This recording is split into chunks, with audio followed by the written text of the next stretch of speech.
Kisah Syekh Subakir, ulama Persia penakluk penguasa Jawa Ki Semar Sabdopalon.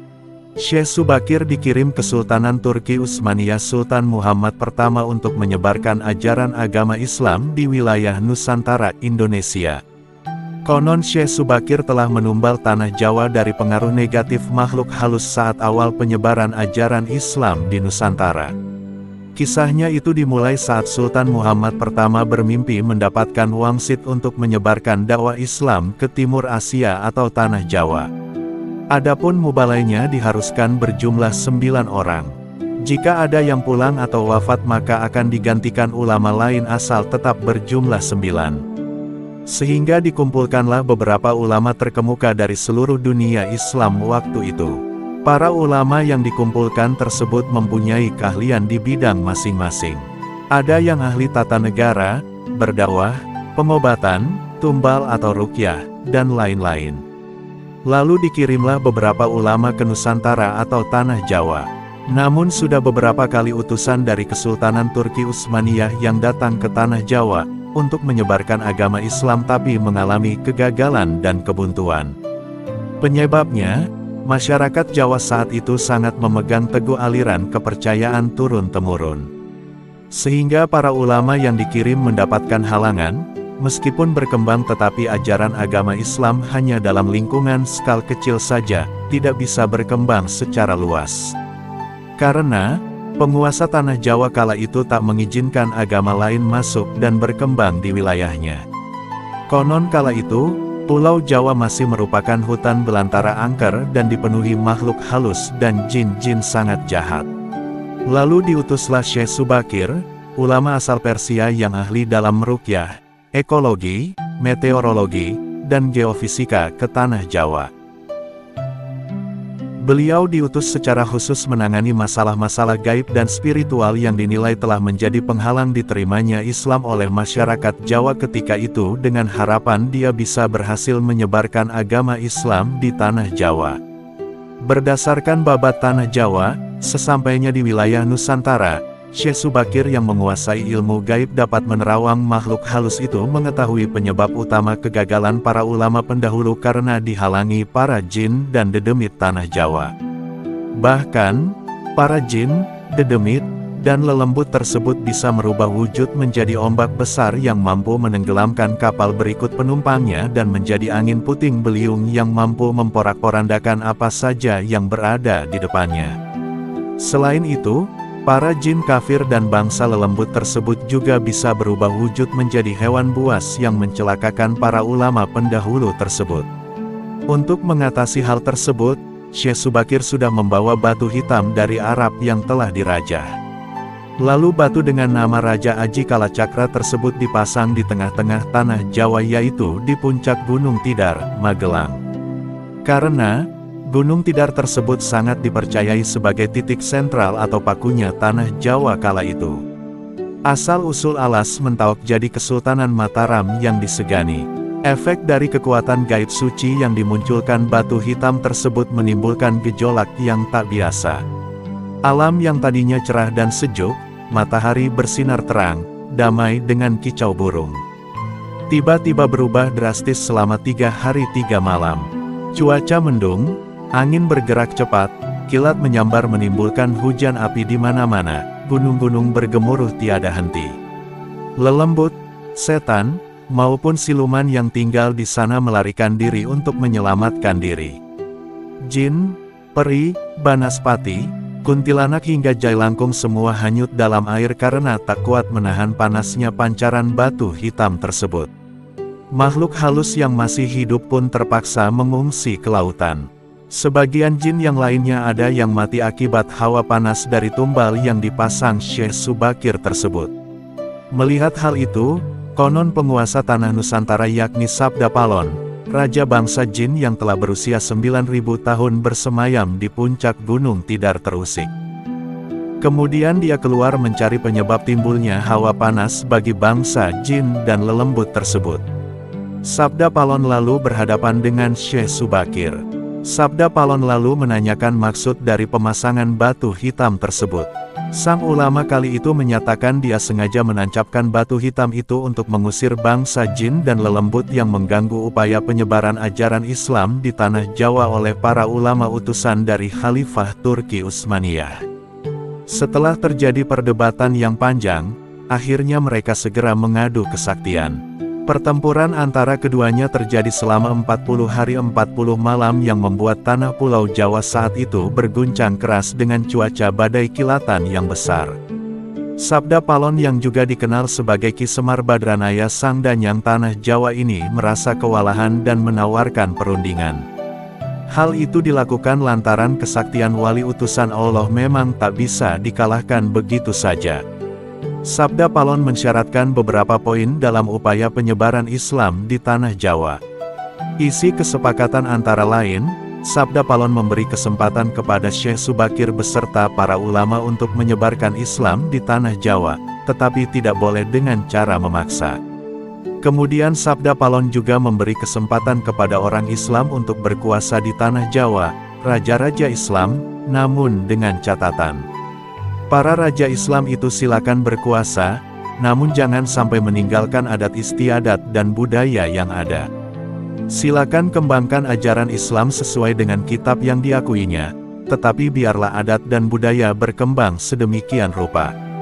Syarat-syarat itu akhirnya disetujui Syekh Subakir agar dia menyebarkan ajaran agama Islam dengan tenang. Selain di puncak Gunung Tidar, Syekh Subakir juga membersihkan beberapa tempat angker di tanah Jawa yang dikuasai para raja jin dan makhluk halus lainnya. Dalam versi lain diceritakan untuk membersihkan wilayah Gunung Tidar dari bangsa jin kala itu. Diceritakan Syekh Subakir membawa senjata pusaka berupa tombak kiai sepanjang. Lalu tombak pusaka tersebut ditancapkan tepat di puncak Tidar sebagai penolak bala. Dan benar, tombak sakti itu menciptakan hawa panas yang bukan main bagi para lelembut dan bangsa jin.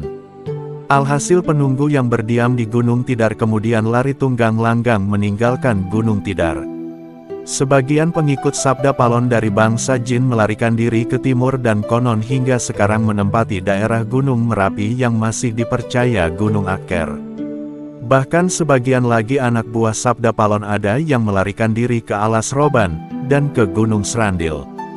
Tombak itu sekarang masih dijaga oleh masyarakat dan ditempatkan di puncak Gunung Tidar dengan nama makam tombak Kiai Sepanjang. Dengan adanya tombak sakti itu, maka amanlah Gunung Tidar dari kekuasaan para jin dan makhluk halus. Karena keberhasilannya menumbal tanah Jawa lalu penyebaran Islam oleh Wali Songo periode pertama menjadi lancar. Nama Syekh Subakir lalu menjadi sangat terkenal dan dikagumi di kalangan para pendekar, penganut ilmu gaib dan kanuragan, bangsawan serta masyarakat di tanah Jawa ketika itu. Sehingga mereka terkesan mendewakan sang ulama asal Persia tersebut. Akhirnya, untuk melepaskan kefanatikan masyarakat terhadap Syekh Subakir dan untuk menjaga akidah umat Islam. Tahun 1462 Masehi, Syekh Subakir pulang ke Persia, Iran. Ini dimaksudkan agar kefanatikan tersebut runtuh, dan masyarakat kembali kepada tauhid yang benar.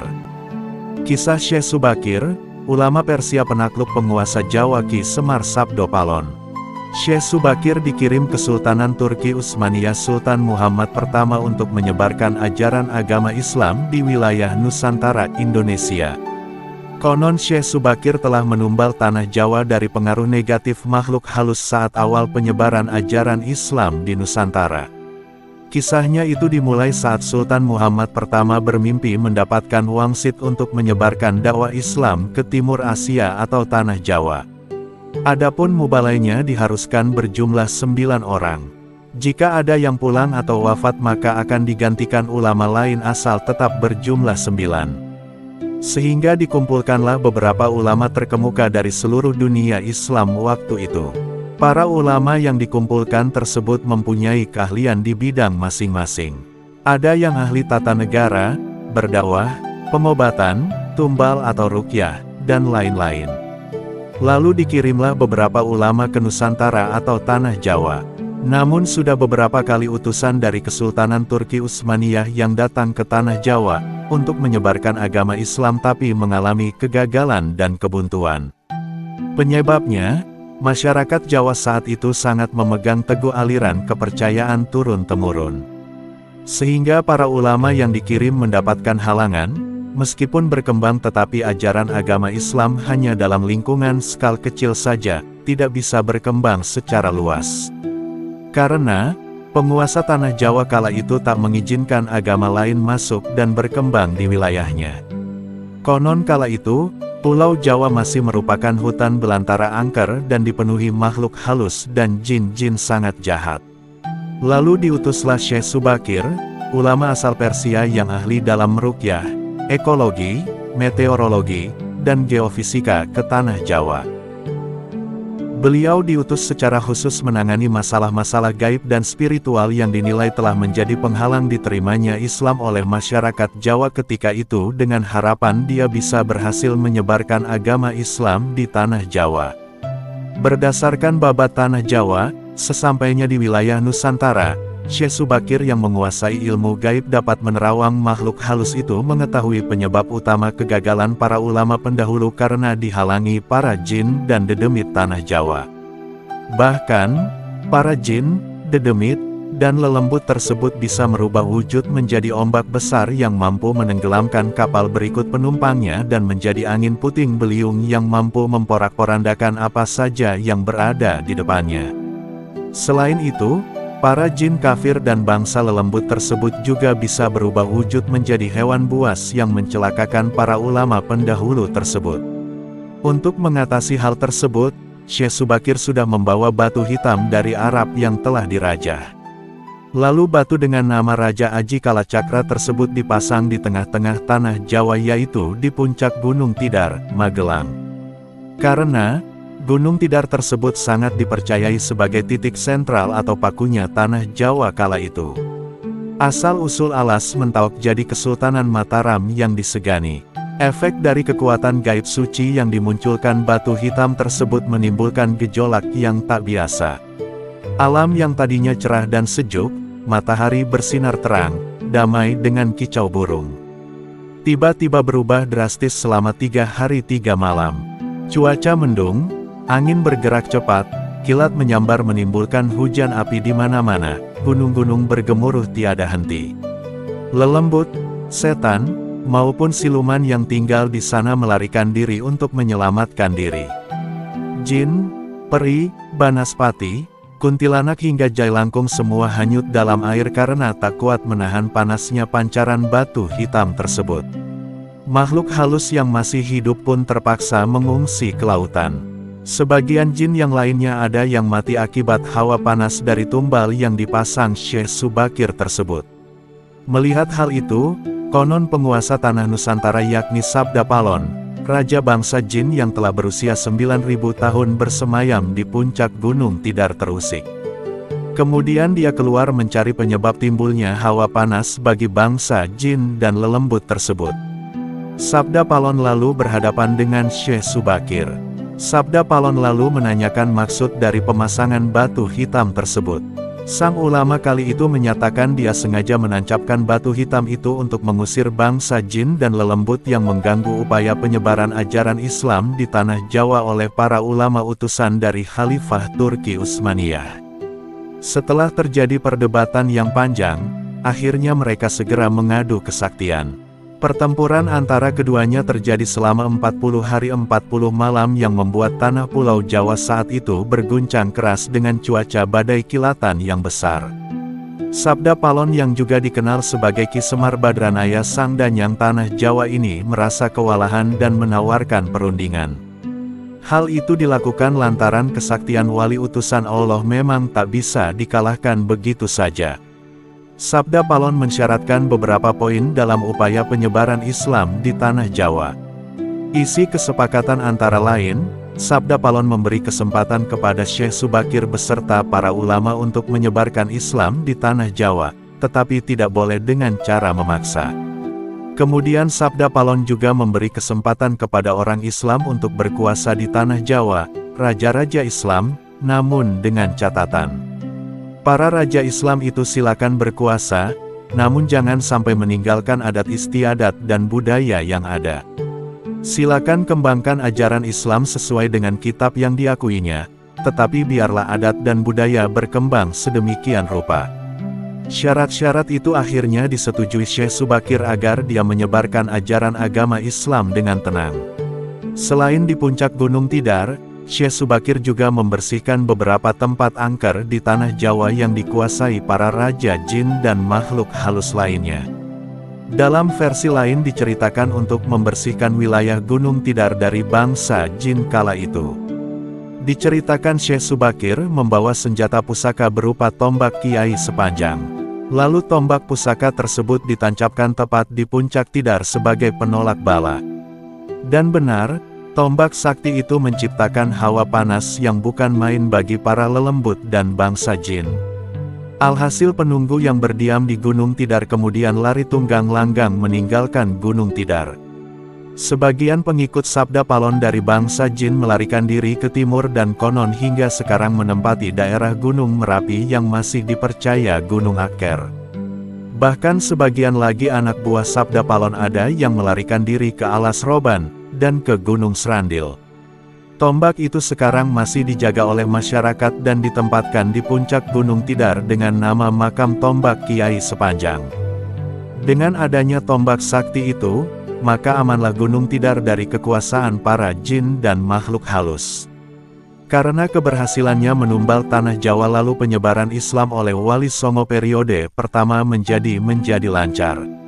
Nama Syekh Subakir lalu menjadi sangat terkenal dan dikagumi di kalangan para pendekar, penganut ilmu gaib dan kanuragan, bangsawan serta masyarakat di tanah Jawa ketika itu. Sehingga mereka terkesan mendewakan sang ulama asal Persia tersebut. Akhirnya, untuk melepaskan kefanatikan masyarakat terhadap Syekh Subakir dan untuk menjaga akidah umat Islam. Tahun 1462 Masehi, Syekh Subakir pulang ke Persia, Iran. Ini dimaksudkan agar kefanatikan tersebut runtuh, dan masyarakat kembali kepada tauhid yang benar.